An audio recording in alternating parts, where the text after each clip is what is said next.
Hello. Hello, little dreamers and grown-ups too. This is your cozy corner of calm, right here every bedtime. Tonight's stories are for anyone who's had a big day. Tonight on Benny and the Bedtime Clouds, in a grove where chimes sing softly, a bear finds a lullaby.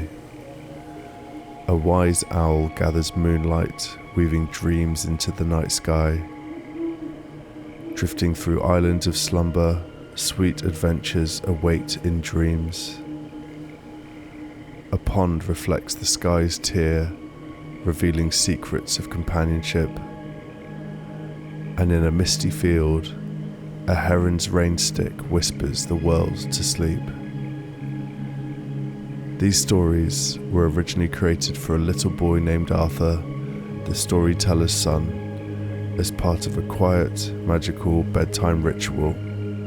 Now they're shared with families everywhere who want a moment of calm and wonder before sleep. Every story is told by a real person, not AI, because bedtime should feel human, personal, and full of heart. If you like these gentle stories, please consider tapping like and subscribe. It really helps this little channel grow, and we'll be right here every night. Ready? But before we start, let's do our sleepy breaths. Smell the strawberries. Blow the dandelions. There, that's better.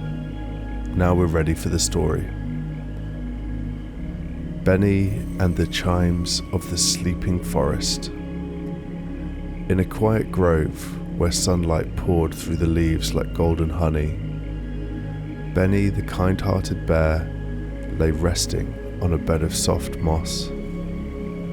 Beside him, his tiny mouse friend Pip twitched her whiskers, dreaming of adventures yet to come. Suddenly, a deep, resonant sound drifted through the air. A mellow clacking of wooden chimes, ancient and steady, like the earth itself exhaling.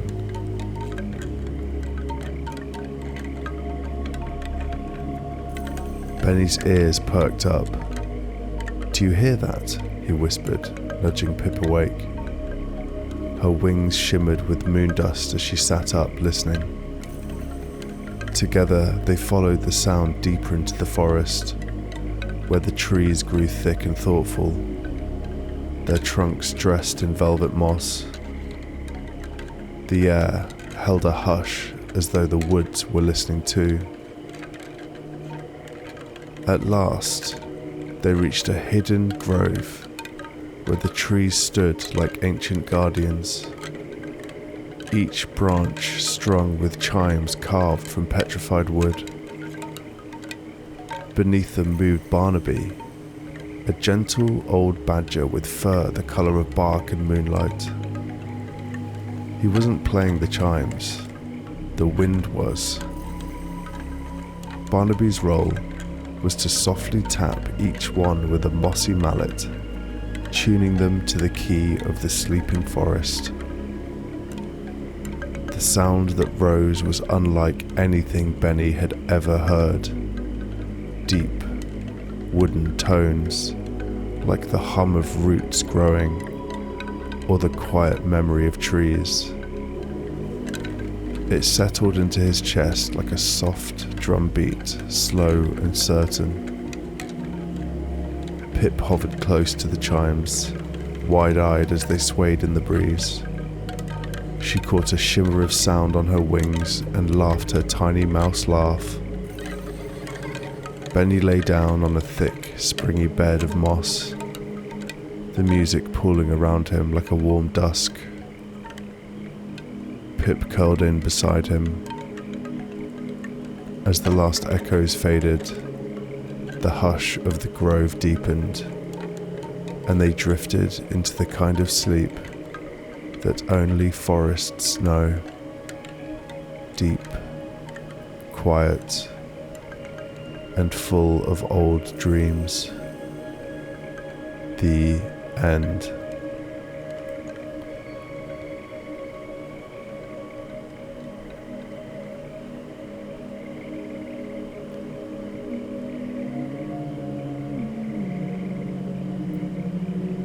Pip and Celeste, the Moonbeam Keeper. Benny and Pip wandered into a clearing bathed in silver light, where moonbeams stretched across the ground like soft ribbons. But something felt different tonight. The light was dimmer than usual, as though the moon itself was sleepy. Perched silently on a high branch was a graceful barn owl named Celeste. Her feathers were pale as clouds, and her wide, dark eyes shimmered with quiet wisdom. "Hello, little ones," she said, her voice no louder than falling petals. "I am Celeste, the Moonbeam Keeper. When the moonlight grows tired, it's my job to gather it and help it rest." With one elegant sweep of her wings, Celeste rose into the night air. The faded beams of light clung to her feathers like silver mist. Benny watched in wonder as she glided upward to the tallest tree, where a great quartz crystal nestled in its branches. There, with gentle care, Celeste brushed the weary moonlight onto the crystal. It glowed softly at first, then brighter, humming with renewed energy as if sighing in its sleep. Pip hovered beside her, eyes wide, trying to catch a wisp of silver dust on her glowing tail. Benny smiled, feeling something shift in his chest. A quiet joy in knowing that even light was given time to rest. As the moon grew brighter above, Benny and Pip found a patch of soft grass below the tree. The clearing shimmered gently now, peaceful and still. Benny lay back, the cool hush of the night pressing lightly against his fur. Pip curled close. They drifted off beneath the reawakened moon, their dreams lit by the kind hands that cared for the sky. The end.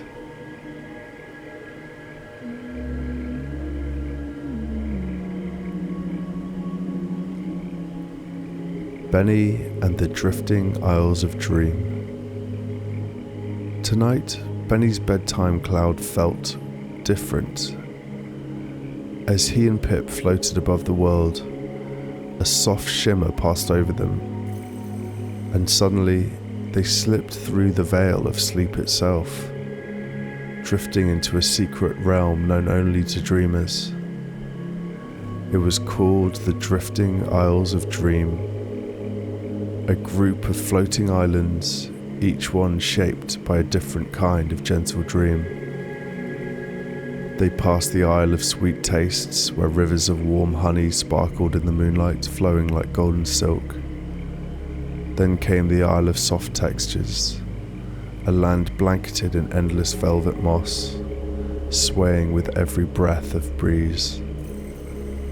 Another isle held a floating library, silent and still, its shelves filled with blank, glowing books waiting patiently to be written.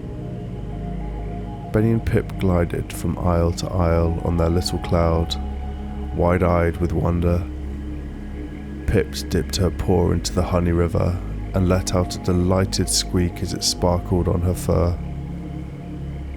Benny reached out to touch the moss and sighed, a quiet comfort blooming in his chest. There were no voices in the isles, only a gentle stillness that drifted like mist, as if the whole world had hushed itself into peace. At last, their cloud came to rest on a smaller, quieter island that vibrated with a low, soothing hum.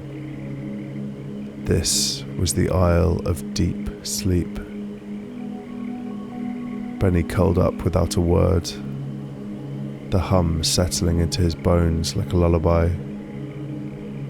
Pip nestled in beside him, wings folding in, and there, in the very heart of dream, they let go of the day and drifted into the softest sleep the world could offer.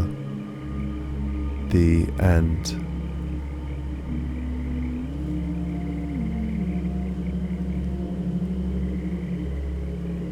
Benny and the reflection of the sky. At the edge of a still, moonlit pond, Benny and Pip sat quietly gazing at their own reflections dancing on the glassy surface. The water held the night like a mirror, gentle, quiet, and full of stars.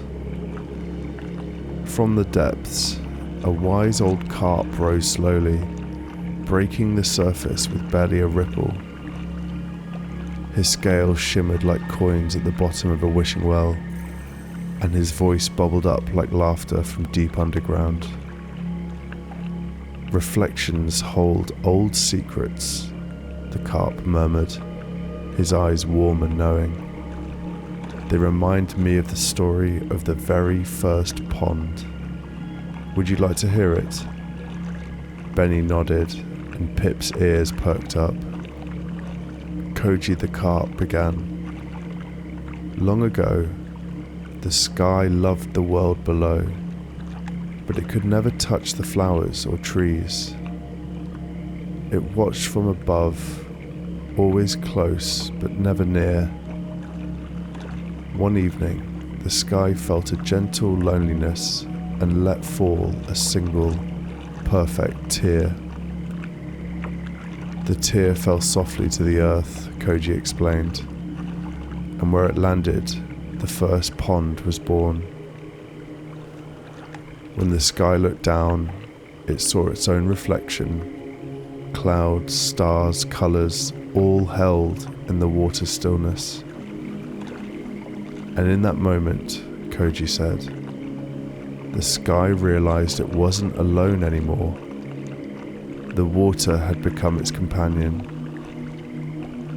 Pip peered into the pond and gave a soft squeak.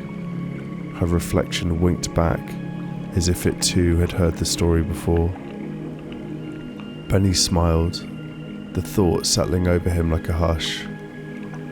Maybe reflections weren't just copies. Maybe they were the world's way of saying, I see you, I'm here.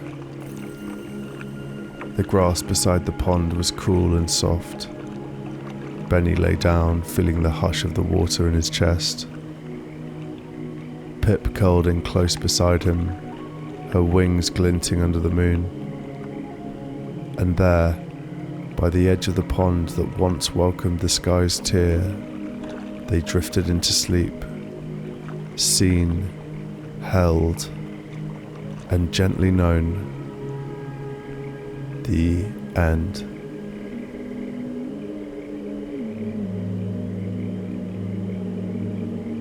Benny and the Song of Stillness. Benny and Pip wandered through a field veiled in mist, where the grass whispered underfoot and the stars blinked low in the sky. Somewhere ahead, a sound was calling, soft and steady, like a breath drawn out forever. It was a long, cascading shh. Not quite wind, not quite rain. A sound that seemed to hush the world with every passing moment. They followed it to a moonlit hollow, where the ground turned to fine white sand. In the centre stood a tall, slender heron, perfectly still. In its wings, it held a long, hollowed bamboo stalk. sealed at both ends and filled with smooth river pebbles.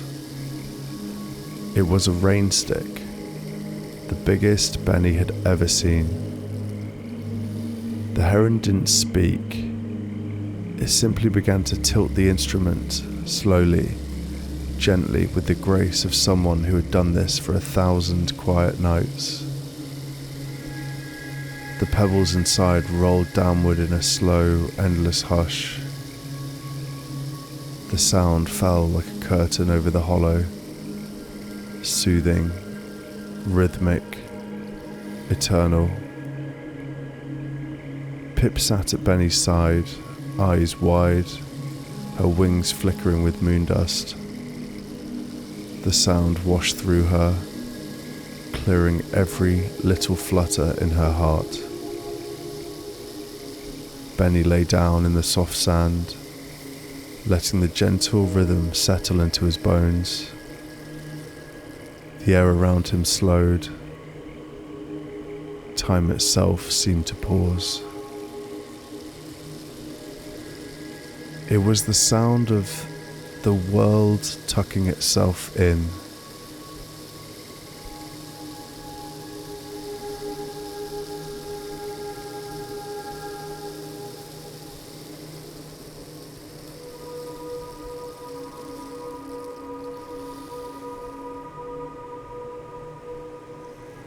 And as the rain stick whispered its lullaby, Benny and Pip drifted into a sleep so deep and so peaceful, it felt as though they were dreaming beneath the heartbeat of the earth itself. The end. Good night, little dreamers.